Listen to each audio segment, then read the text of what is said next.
Hello friends, and a warm welcome to the Slow Living Collective. This is a podcast about slowing down, living seasonally and embracing an intentional life. So introductions. I'm Amy. I'm a 30-something mum of two, homemaker, home educator and allotment gardener. And these podcasts are love notes from me, sharing the things that I sometimes need to hear myself as well. In these episodes, I'm going to delve into what it means to walk a different path, to stepping outside societal norms and embracing all the beauty that it provides.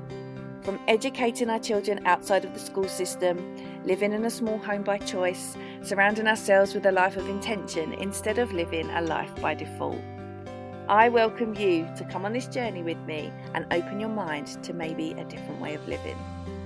I hope you find what you're looking for within the words of these podcasts, and I hope they speak to you in your own unique way.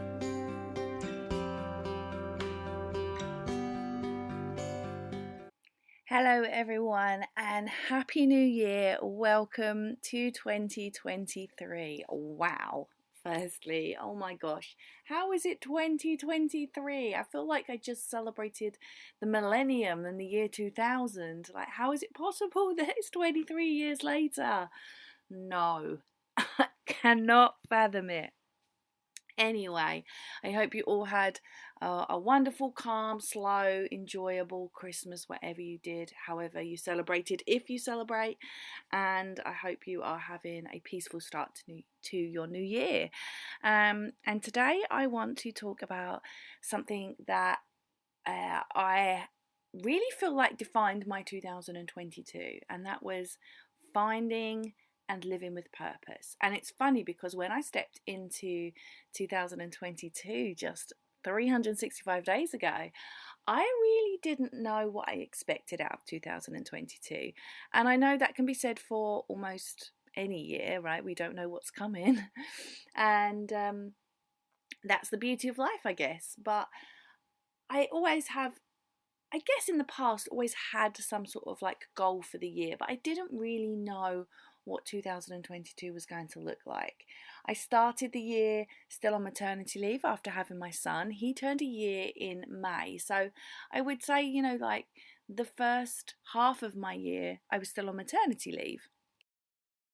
And because of that, I didn't really know, like I said, what the year was going to look like, because I knew that I wasn't going to return to work. That was a very conscious choice that we had made.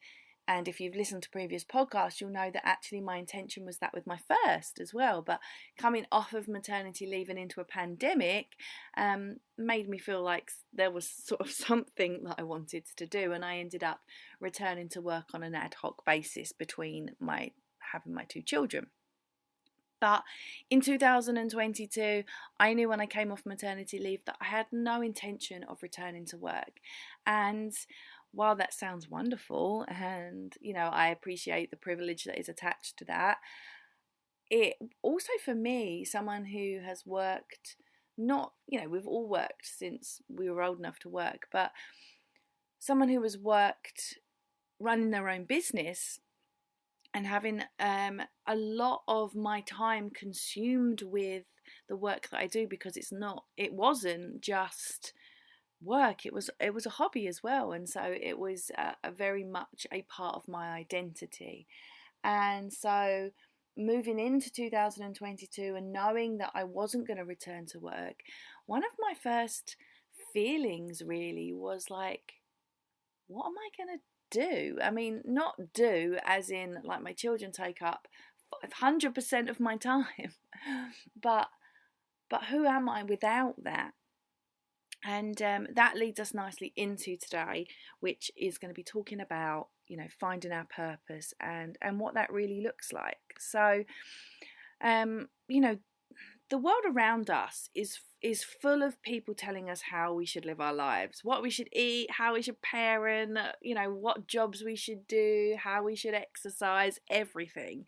And it honestly doesn't matter which way you turn. Someone somewhere thinks that we should be doing something different. And I don't know about you guys, but I find it exhausting. I try and disconnect from all of that, like I try and disconnect. I guess I see it mostly on places like Instagram. That's really the only social media that I sort of engage in too much. But yeah, it's exhausting, like particularly sort of in the parenting space. You need to do this, you need to do that, you need to blah blah blah blah blah.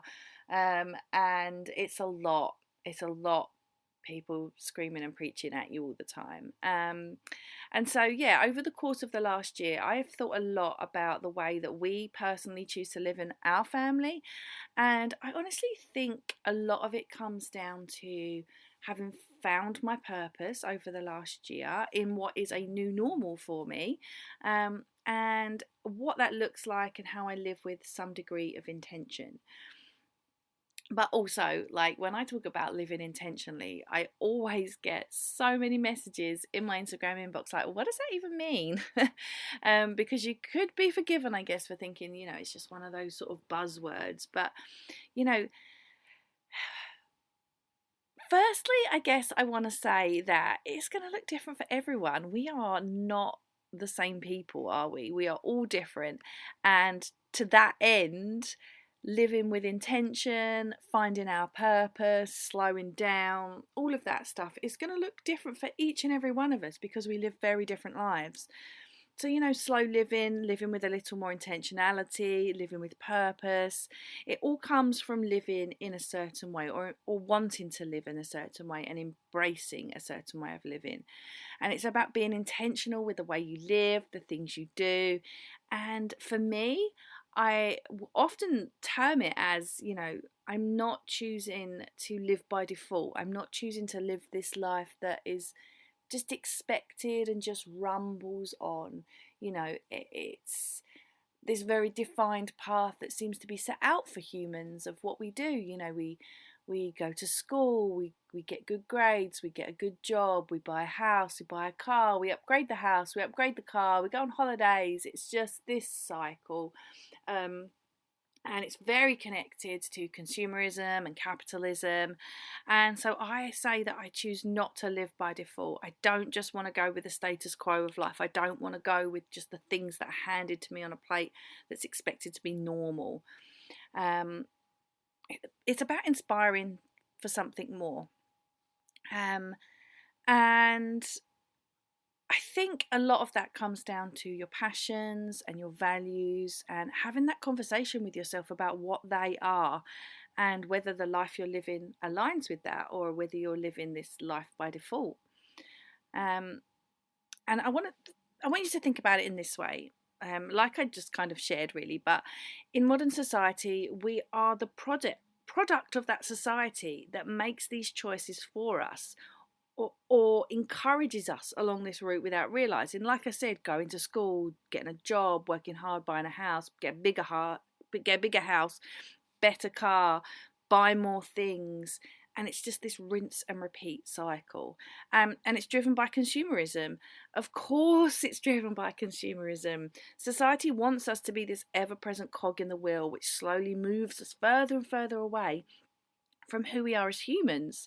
And instead we move closer to this idea of what society wants us to be, for society to function in a specific way. It's not about us as humans, it's about how society wants us to function. So living with purpose and finding your purpose and stepping outside of those norms and saying no to the status quo, it puts us back in the driving seat and makes us a little more in control of our own choices. Now, I've done many things throughout my life and I connect them all to the work I did and the career I've had, whether that be working in marketing, running my own social media business, being air cabin crew. All of these things were connected to who I am in my career and less about who I am as a person outside of my career. And the last year I have really delved into that, and not attributing who I am and my successes to just a career, because there is so much more. Our careers and our jobs are, they're important. Of course, we can't deny the fact that we need money to survive, and we need to have a home to live in, and For some people, a car is essential, and all of those sorts of things. We need to be able to put food on our table and keep warm and healthy and things like that. But it's so often life is attributed to our career. And so at the beginning, like I said, at the beginning of 2022, I didn't really know what I wanted to quote unquote do when my maternity leave finished. And it was the first time that I didn't have a job or a thing to do when it came to my career. And instead, I was going to stay home with the kids. And arguably, that is far harder work than any job or any career I've had. But that being said, it took a while to get comfortable with that idea. That was a me thing and a society thing, because my work as a mother isn't valued in the same way as my work in my career is valued. My work as a mother is all encompassing and it never stops. And if you work outside the home and you aren't a stay-at-home parent, then you don't stop being a mother between the hours of 9 and 5. It is all encompassing. It is all the time. It is just this permanent feature of our lives. And I think it's really interesting, going slightly off topic here, that mothers are always referred to as like a working mother or a stay-at-home mother, right? So if you're a working mother, is there a working father? My husband is not referred to as a working father. He just works, right? And he's a father. And it's not attributed to, his status isn't attributed to where he does his work, right? And he still undertakes a heavy load of parenting work, and he undertakes his actual day job. But he's not termed as a working father. He's just a father. And he is also, an employee in his company. And it's really interesting the way this patriarchal society is set up like that. So yeah, our work as mothers and as parents isn't valued in the same way that our work is valued as an employee. And it's capitalist and it's consumer based, and that's all there is to it. So I had to have the conversation with myself about what I truly, truly wanted, what my passions were, what my values are, and like I said a little while ago, whether everything in my life was currently aligning with that. Now, when we go on and find our purpose and work on ourselves every day to fulfill what we want, it does put us back in control and makes us sort of almost acknowledge the things that we are choosing in our life, rather than just being on this sort of train that just sort of pushes us along and we just go with it. And it shouldn't be a thing, but unfortunately it is. And like I said, to me, it's this difference between living on purpose or living by default. And default is easy. It's the life society has laid out for us, the life we're expected to live. And it is so much the norm that we don't even really realise that we are doing anything other than making our own choices. But it's only when you step back and truly look at it do you realise that we're just following a path that's laid out by someone else, essentially. I mean, of course, we do have some say in it, but the stops are all the same. And living with purpose is about stopping and measuring those things and working out what it is that we truly want from the core of our being. And it's deep, but it's also necessary work. Just because a life by default has always been the way it's been done doesn't mean you can't break these generational cycles. We can, as humans, either create a life of purpose that we can step into, or we can just go along with the status quo. Now, I know that's a lot to take in, right? And I know it is, because it's where I started too. And in fact, it's something you have to come back to all the time when you choose to opt out of living by default, because you have to make some real conscious decisions about your life all the time.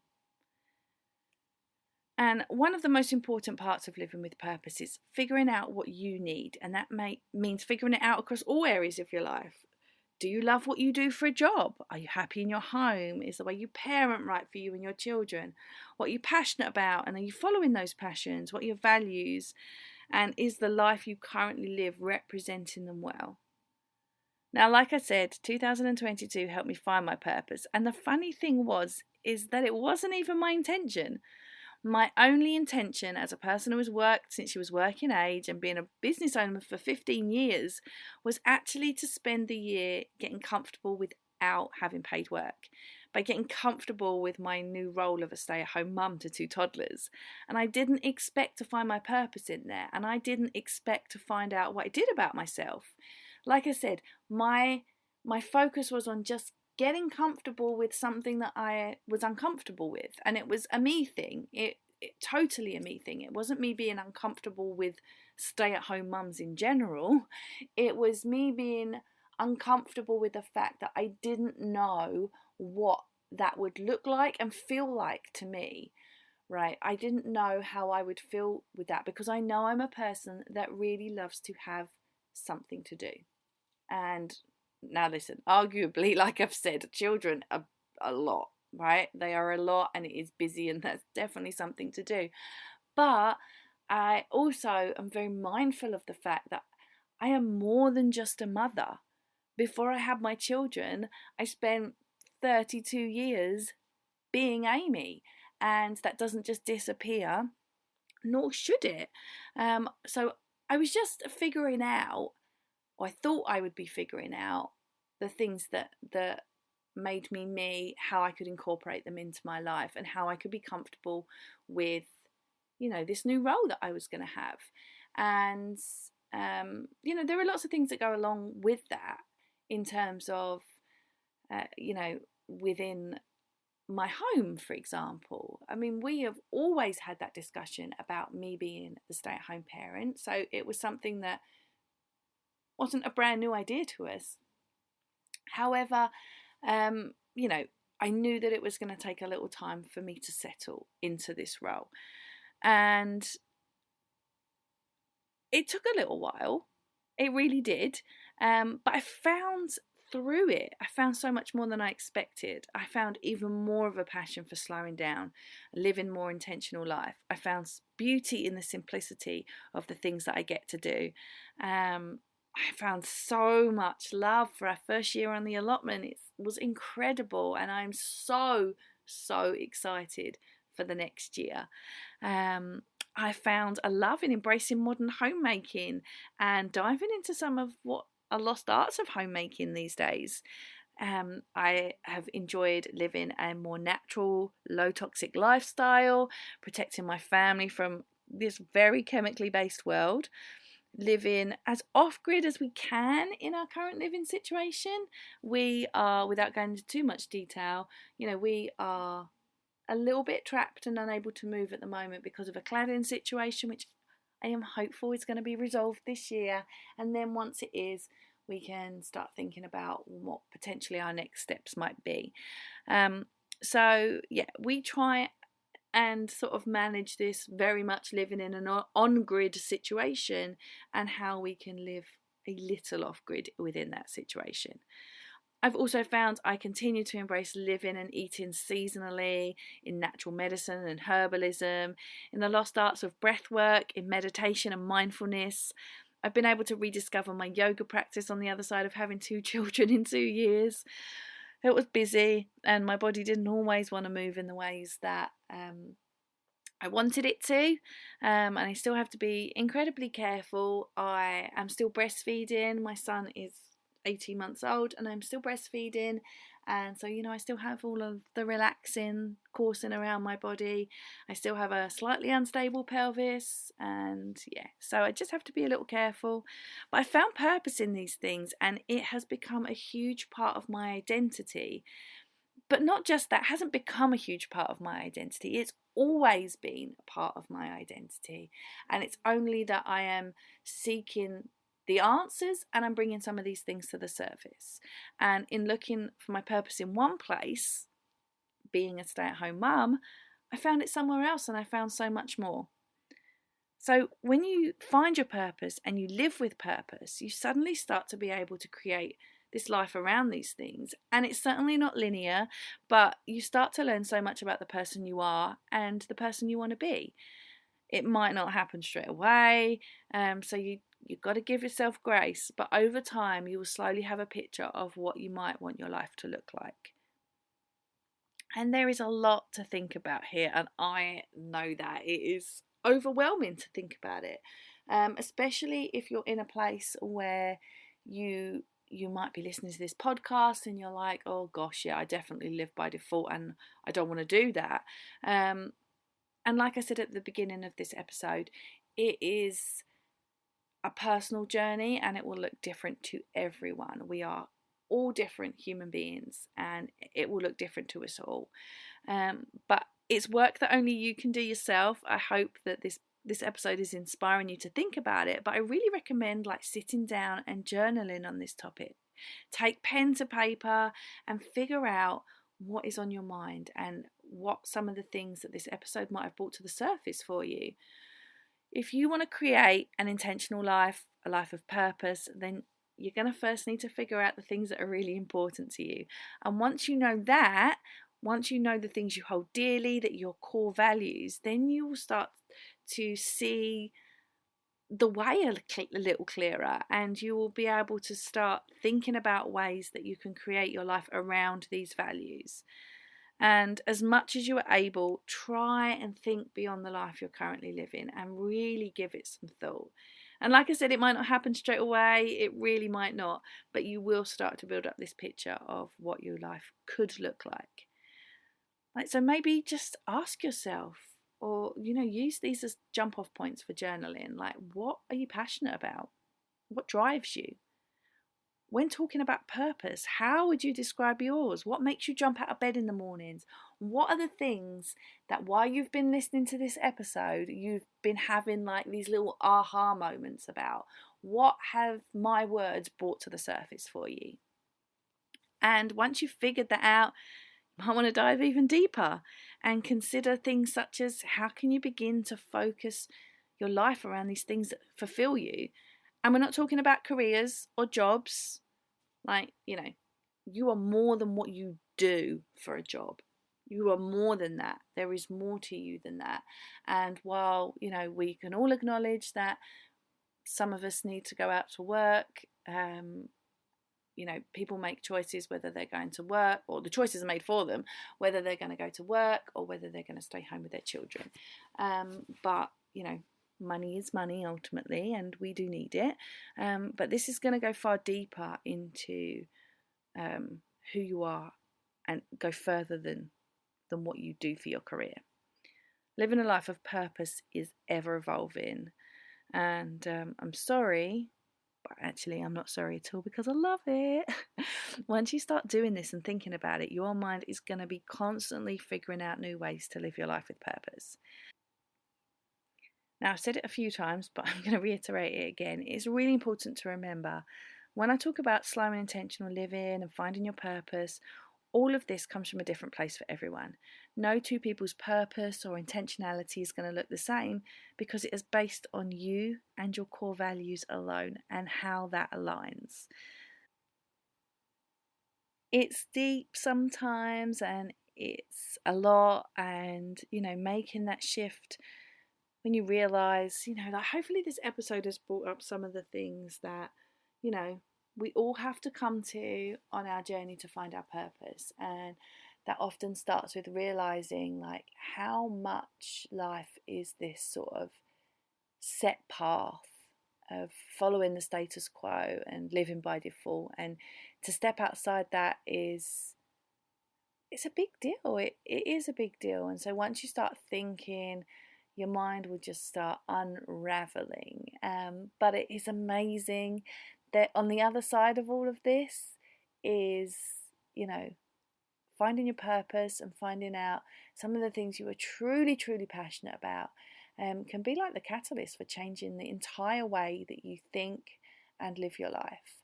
So I hope this episode has brought some things to the surface for you and made you think a little deeper on some of those things. I really, really hope that you can start the work. Remember, there's no such thing as perfection here. You're just thinking about ways that you can follow this life with intention and with more purpose, and it will look so unique to you. And I just hope today's episode has helped in some way and given you some things to think about. Thank you so much for listening to today's episode. I am so grateful to have you all here, and I'm so excited to be back after a short break. I always like to take a little break away from my podcast every 10 episodes and just breathe, recuperate, and it fell really nicely this time over Christmas and the New Year. And so I'm looking forward to, spending the next 10 weeks with you guys and sharing some really things that are really important to me, and hopefully help you. The beginning of the year always feels like a lovely fresh start, doesn't it? And it feels like the perfect time to delve into a lot of this stuff. So I'm going to be sharing more about living with purpose, living with intention, and all of that good stuff. Now, if you're currently enrolled in my Slow and Intentional Living course, you might find some of these episodes align really well with the content that's shared there.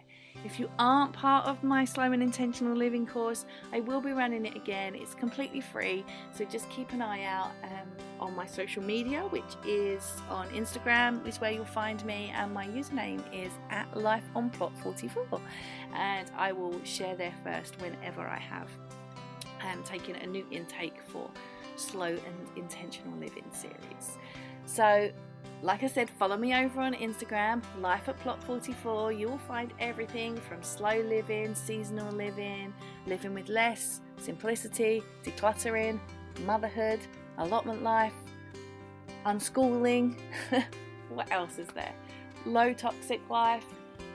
Everything. So follow me there, because that's where I do my sort of day-to-day behind the scenes life sharing.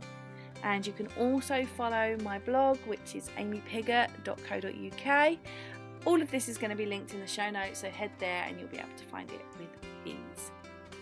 Thank you again for listening to today's episode, and I will speak to you all next time.